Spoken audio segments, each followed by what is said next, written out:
Hi అండి, నేను మీ విజయ సతీష్ని. ఈరోజైతే మెంతులతో పులుసు చేస్తున్నానండి. చూడండి, మెంతులు అయితే నైట్ నానబెట్టి పెట్టాను. ఉల్లిపాయ, పచ్చిమిరపకాయలు, ఆవాలు, జీలకర్ర, కొంచెం చింతపండు, టొమాటోలు, కొంచెం కరివేపాకండి. ఆల్రెడీ నేను గిన్నె పెట్టానండి, ఆయిల్ కూడా వేసుకున్నాను, హీట్ అయింది. ముందుగా ఆవాలు, జీలకర్ర,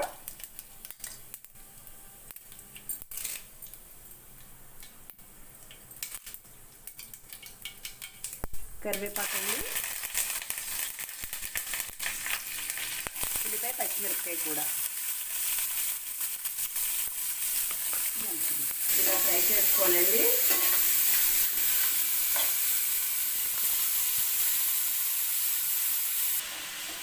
చూడండి, ఆనియన్స్ అయితే ఫ్రై అవుతున్నాయి.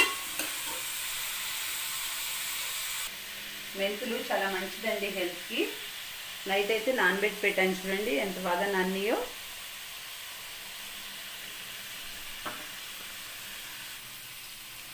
ఆనియన్స్ అయితే ఫ్రై అయినాయండి.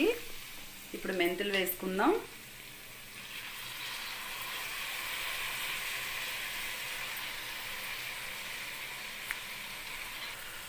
ఈ మెంతులు నానబెట్టిన వాటర్ ఉన్నాయి కదండి, అవి అయితే పడేయద్దండి, లాస్ట్లో కర్రీలో యూజ్ చేసుకోవచ్చు మనం.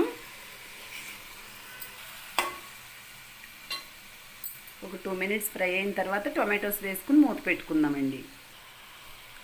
చూడండి, మెంతులు కొంచెం ఫ్రై అయినాయి. ఇప్పుడు టొమాటోస్ వేసుకుందామండి. టొమాటోస్ వేసుకున్న తర్వాత మూత పెట్టుకుందామండి. ఒక 5 మినిట్స్కి మెత్తగా అవుతాయి. చూడండి, మెత్తగా అయింది. చూద్దాం ఇప్పుడు. టొమాటోస్ కొంచెం మెత్తగా అయినాయి కదండి. ఈలోపు మనం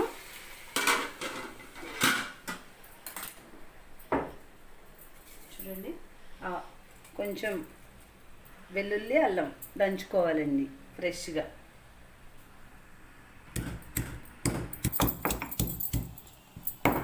మనం ఫ్రిడ్జ్లో స్టోర్ చేసుకున్న దానికంటే అప్పటికప్పుడు దంచుకున్న అల్లం, వెల్లుల్లి చాలా బాగుంటుందండి.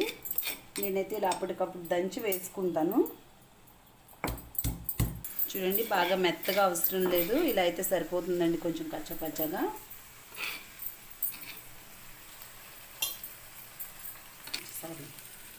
చూడండి, కొంచెం ఉప్పు, మీ టేస్ట్కి తగ్గట్టండి ఉప్పు.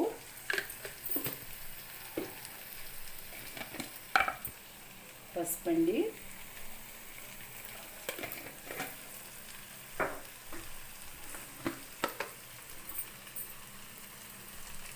కొంచెం కారం, ఇది కూడా మీ టేస్ట్కి తగ్గట్టండి.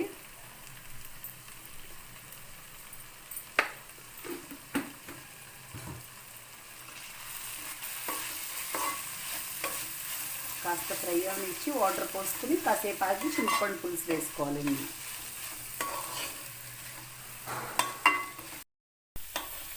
ఇది ఫ్రై అవుతుంది కదా, ఇప్పుడు వాటర్ పోసుకోవాలండి.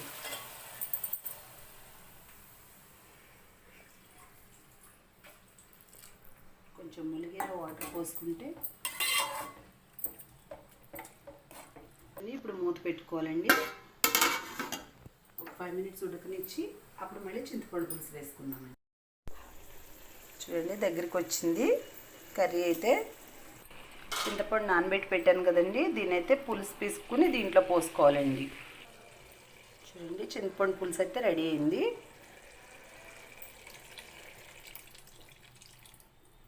ఆల్రెడీ మనం ఉప్పు, కారం, పసుపు అన్నీ వేసేసాం కదండి, ఇంకేం లేదు. కాసేపు ఉడకనిచ్చి టేస్ట్కి తగ్గ ఉప్పు చూసుకుని ఆఫ్ చేసుకోవడమే అండి. ఇప్పుడు కర్రీ రెడీ అయింది కదండి, కొంచెం బెల్లం వేసుకోవాలండి. చెప్పడం మర్చిపోయానండి బెల్లం వేయాలని, అందుకే చూపిస్తున్నాను మళ్ళీ మీకు. కొంచెం కొత్తిమీర కూడా వేసాను. మరొక 5 నిమిషాలు ఉడికిద్దామండి. కర్రీ అయితే రెడీ అయిపోయిందండి. ఇంతే అండి, మెంతుల పులుసు అయితే ఈజీగా రెడీ అయిపోయింది. చూడండి, ఎంతో టేస్టీగా అయితే రెడీ అయిపోయింది. వీడియో నచ్చినట్టయితే లైక్ చేయండి, షేర్ చేయండి, సబ్స్క్రైబ్ చేయడం అయితే మర్చిపోద్దండి. థ్యాంక్ యూ అండి. Thank you for watching.